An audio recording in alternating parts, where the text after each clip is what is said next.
Okay, so this is my menu for my first ever solo kayaking trip. First ever solo kayaking trip. So I'm going to walk through every day. Day one, I've got 2 packets of apples and cinnamon oatmeal. I hate oatmeal, but this is the quickest, easiest thing that's going to give me the most energy the first day. And I've got a huge portage the first morning, so I don't want to waste my time cooking breakfast before I put in. So there's that. I have, instead of Gorp, I really like this Indulgent trail mix from Walmart.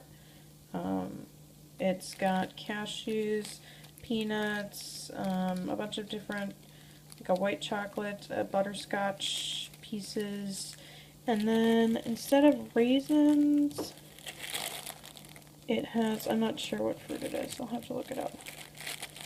But there are these, there's one there. And then it's also got almonds in it, which I really like. So it's really nutty. This little baggie here is 300 calories, so it doesn't take a lot of nuts to get that calories in. And it's sweet enough that I'm pretty much done with it by the end of this little bag. And then all my lunches are going to be a pita, well I didn't get pitas, I got sandwich thins and cheddar. So I'll probably do about 2 ounces per sandwich thin, and I'll just do one. I'm usually not that hungry for lunch, and I like to just stop, eat it, and go. So that's lunch sandwiches. And then for my first day dinner, I'm going to try out just some plain old white rice and 2, I got the air out already, so I don't want to take it out of there, but there's, you can see 2 single serve tuna packets in there. And I normally eat just plain rice and tuna when I'm home, so I don't need anything too fancy for dinner. But that'll get me a decent amount of protein and get me, you know, kind of up in the higher calorie range for the next day, which I'm doing 2 portages the next day. So for breakfast, I'm going to have some of these, well actually this whole thing, which is a little scary. I haven't had this particular little carton before, but it looked really handy. So it makes 6 servings, which is going to end up being a lot of calories for me, but I'm going to need it. So I'm going to fry these up with, it's like you rehydrate them and then fry them in my little pan, well in my pot basically. And I'm going to fry that with some olive oil and top it with some cheese. And I actually while I'm cooking in the Boundary Waters this time, I got this cute, teeny tiny little bottle of olive oil. So usually I bring squeezed butter. This seems smaller and better for you because it's got the omega-3s and the Evo. So that's a really big, heavy breakfast. Again, I'm going to have cheese and pita for lunch, and then for dinner I'm going to do something light, but still doubling it up so that I get enough calories. I'm going to do 2 of these Thai Kitchen spring onion soups. So these are really nice because basically you just boil your water, you add the ingredients, and you let it sit. So it's really low on fuel usage, which was really attractive to me. Plus, they were like 80 cents a piece. So that's dinner for day 2. I'll have a little warming snack here. I got a cappuccino packed for that night because it's supposed to rain. So boil some extra water for that. Then day 3, I have probably the biggest day. I have almost a 300 rod portage. It's one big portage.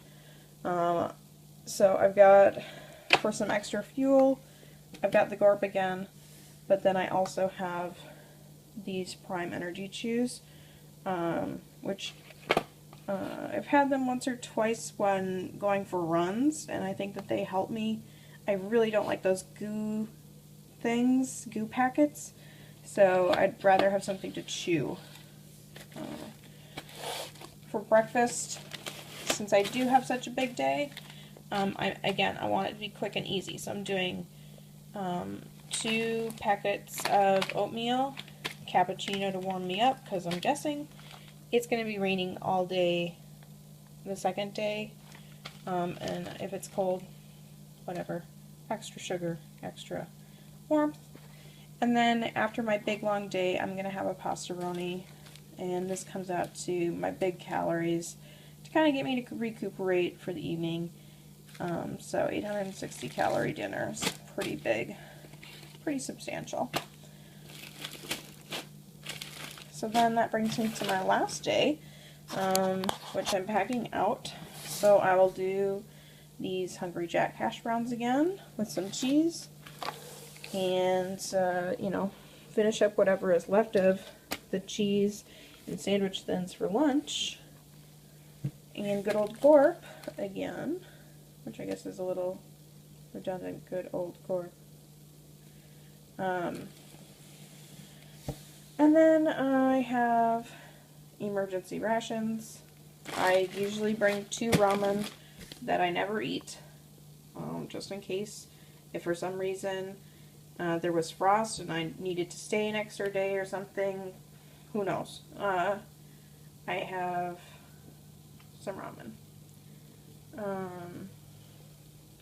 And then for snacks, move some of this over.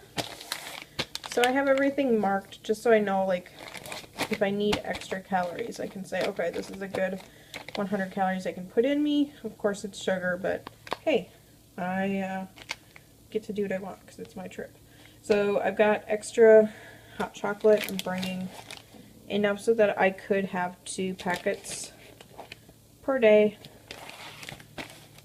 I have 2 of these left over from when I had a really bad wisdom tooth extraction, and I didn't really want to chew a whole lot. So these Go-Go Squeeze Fast Fruits are pretty good. They aren't very filling as far as snacks goes, but they're tasty. And they're easy to pack. They're kind of heavy for, you know, the caloric content that you're getting. So that kind of does suck to have to carry these, so that's why I'm only bringing 2. There's my little baby. Olive oil. And then I'm bringing enough for several s'mores, should I be able to get a fire going. If weather allows it, I would like to make some s'mores out in the wilderness. So yeah, that's my spread of food, and I'm gonna probably package it up like each day into a gallon baggie, although these probably won't go in the gallon baggies because they're pretty self-containing. I thought this was really cool. So you like open it up and you put the hot water in the container to rehydrate it. It soaks up most of the water, so it rehydrates in this container, and then you can fry it. Just because, you know, previously you would rehydrate in a plastic bag like this, but it just takes a really long time if you're rehydrating with cold or, you know, air temperature water. So this, you can actually heat up the water. It'll rehydrate much faster. At least that's the theory. So There we go.